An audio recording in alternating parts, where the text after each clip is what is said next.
Hallelujah, जय मसीह की, praise the Lord. आज के इस नए दिन के लिए हम पिता परमेश्वर को धन्यवाद दें। सच में हम परमेश्वर के शुक्रगुजार हैं कि हम नाश नहीं हुए हैं। हर दिन वो हमें अपनी करुणा में दिखाते हैं, महाकरुणा में।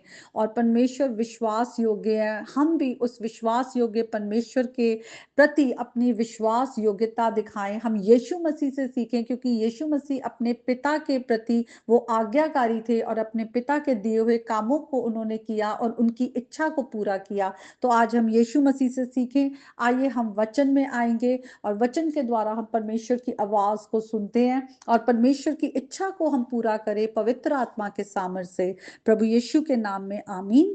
और आज का जो वचन है, हम पहला यूहन्ना उसके 3 अध्याय से पढ़ेंगे। 4 से लेकर 10 आयतों को पढ़ेंगे और आज हम पाप की प्रवृत्ति या पाप की नेचर के बारे में जानेंगे। और हम परमेश्वर से आज अनुग्रह मांगेंगे कि हमें प्रभु वही है जो हमें पाप से छुड़ाने आए, तो हमें आज पाप से छुड़ाए। लिखा है, जो कोई पाप करता है वे व्यवस्था का विरोध करता है और पाप तो व्यवस्था का विरोध है। और हम जब पाप का जो मीनिंग देखते हैं, पाप का मतलब जब परमेश्वर की व्यवस्था को तोड़ते हैं, क्योंकि परमेश्वर पवित्र है और वो वाचा का रखने वाला परमेश्वर है। लेकिन हम जब जानबूझकर ढिठाई दिखाते हैं, उसकी व्यवस्था का विरोध करते हैं, उसकी वाचा को हम तोड़ते हैं, तो हम पाप करते हैं। और जानबूझकर ये परमेश्वर के खिलाफ जो है हमारी एक तरह की रिबेलियन है। ये हमें परमेश्वर से दूर कर देता है और हमारे पूरी तरह से हमारे व्यक्तित्व को, हमारी पर्सनैलिटी को अफेक्ट करता है, क्योंकि ये हमें अंधेरे में धकेलता है। और ज्यादा हमारे जीवन में जब अंधकार आता है, हम और ज्यादा उलझते जाते हैं और परमेश्वर की रोशनी में ना आने के कारण हम परमेश्वर की बातों को समझ नहीं पाते और उस गहरे खाई में हम पड़ते जाते, गिरते जाते, उलझते जाते हैं।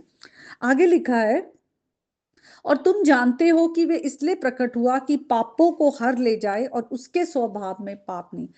हमें हमारे गुनाहों से कोई नहीं छुड़ा सकता, सिर्फ यीशु मसीह जिसने कोई पाप नहीं किया वही है जो हमें पाप से छुड़ा सकते हैं। क्योंकि जब हम पाप करते हैं तो परमेश्वर की जो डिवाइन अथॉरिटी है उसको रिजेक्ट करते हैं और अपने नए जो रूल्स हम जो हैं वो हम क्रिएट कर लेते हैं कि हम तो अपनी इच्छा से चलेंगे, हमें जो अच्छा लगता है हम वो करेंगे। जिसके कारण हमारी अधार्मिकता के कारण, हमारे गुनाहों के कारण परमेश्वर का क्रोध हम पर आता है।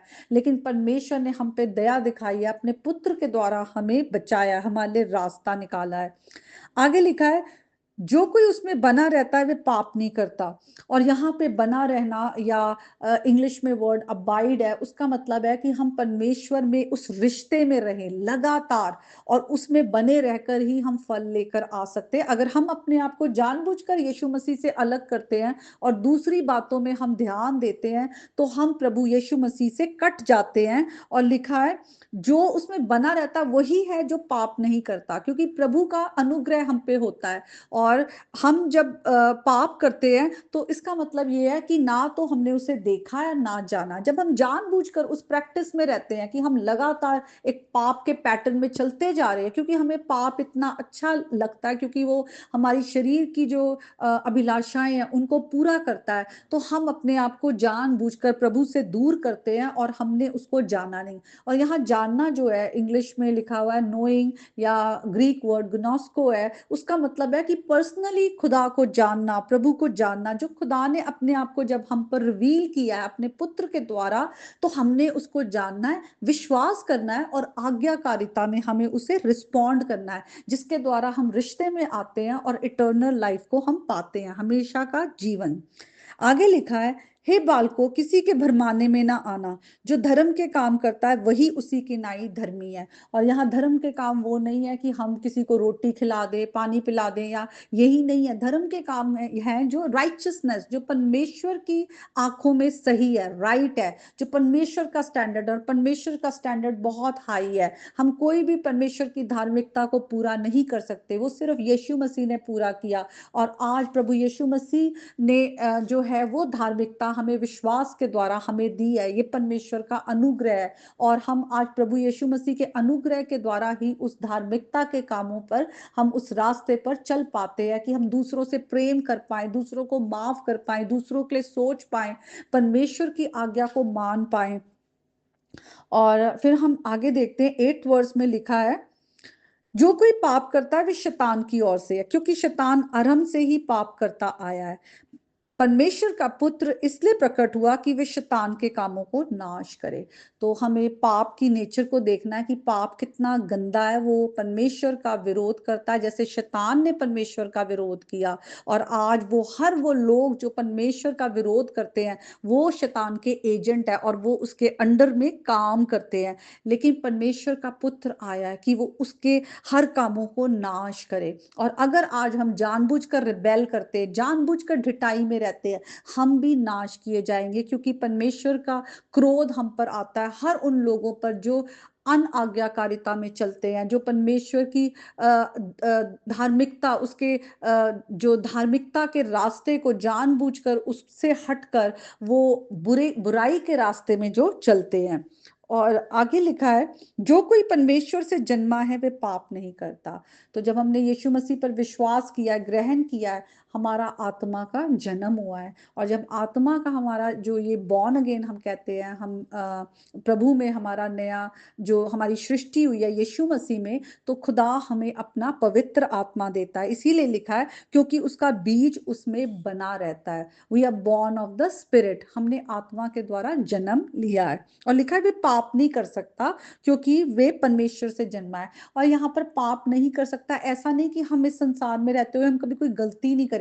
यहाँ पे वो एक पैटर्न है जिसमें हम बने रहते हैं। जैसे हम पहले पाप में थे, अगर एक नशा करता है इंसान, या एक इंसान व्यभिचार करता है, या एक इंसान झूठ बोलता है, गलत संगति में रहता है, और हत्या करता है, या किसी भी तरह का, लेकिन जब उसका प्रभु में जब वो बॉर्न अगेन होता है और प्रभु का आत्मा पाता है, उसके अंदर एक ट्रांसफॉर्मेशन आता है। ट्रांसफॉर्मेशन आना जरूरी है, वो पैटर्न टूटना चाहिए। अब वो पाप की तरफ नहीं, बल्कि वो पाप से भागेगा। वो उसके साथ स्ट्रगल कर सकता है पाप के साथ, लेकिन उसमें वो बना नहीं रहेगा। वो अपने उसको मालूम है कि ये चीजें मेरे पिता को पसंद नहीं है। खुदा का आत्मा जो है वो झंझोड़ता है, खुदा का आत्मा उस पाप में रहने नहीं देता, और एक ट्रांसफॉर्मेशन आना शुरू होता है, जहां धीरे धीरे हम बदलते जा रहे हैं, जो कि एक सैंक्टिफिकेशन प्रोसेस है।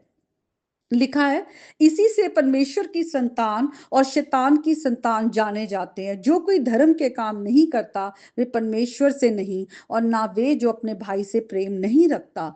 तो यहाँ हम देखते हैं कि या तो हम परमेश्वर की संतान है या शैतान की संतान है, क्योंकि यीशु मसीह ने भी कहा, तुम जिसकी सुनते हो तुम उसके बच्चे हो। तुम अपने पिता शैतान की हर इच्छा को पूरा करना चाहते हो, और तुम उसी के बच्चे हो। वो शुरू से ही झूठा है, और वो उसके काम ऐसी है, वो हत्यारा है।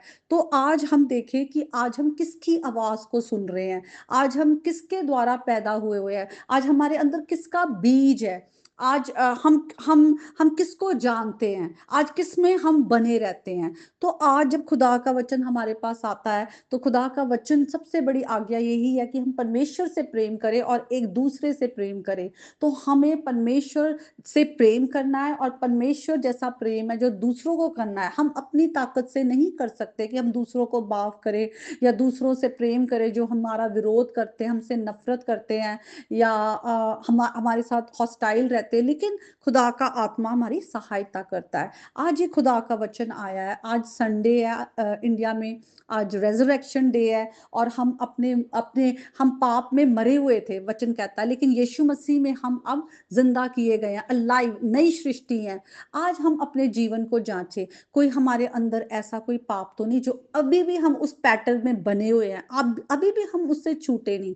क्योंकि खुदा का वचन कहता है, पाप हम पर प्रभुता नहीं कर सकता। हम व्यवस्था के अधीन नहीं है, हम जो है अनुग्रह के अधीन है। आज खुदा का अनुग्रह हम पे है, तो आज हम प्रभु का अनुग्रह मांगे कि हमारे पास ऊपर किसी भी तरह से पाप का पैटर्न है जिसको हम अनदेखा कर रहे हैं, या प्रभु के ग्रेस को हम टेकन फॉर ग्रांटेड लेके चल रहे हैं। तो आज हम प्रभु से ग्रेस मांगे, आज हम अपने गुनाहों से मुड़े, आज हम विश्वास करें कि यीशु का लहू हमारे पापों को धोता है, और हम अपने गुनाहों का अंगीकार करके उससे मुड़ मुड़कर परमेश्वर के धार्मिकता के रास्ते पर हम चलने वाले हों और परमेश्वर के भले भले जो भले कामों के लिए जिनके लिए हम बुलाए गए हैं, उन कामों को हम करने वाले हों। तो मैं विश्वास करती हूँ आज के इस वचन के द्वारा परमेश्वर का आत्मा आपके जीवन में काम करे और हर बुराई से छुड़ाए। प्रभु यीशु के नाम में, आमीन।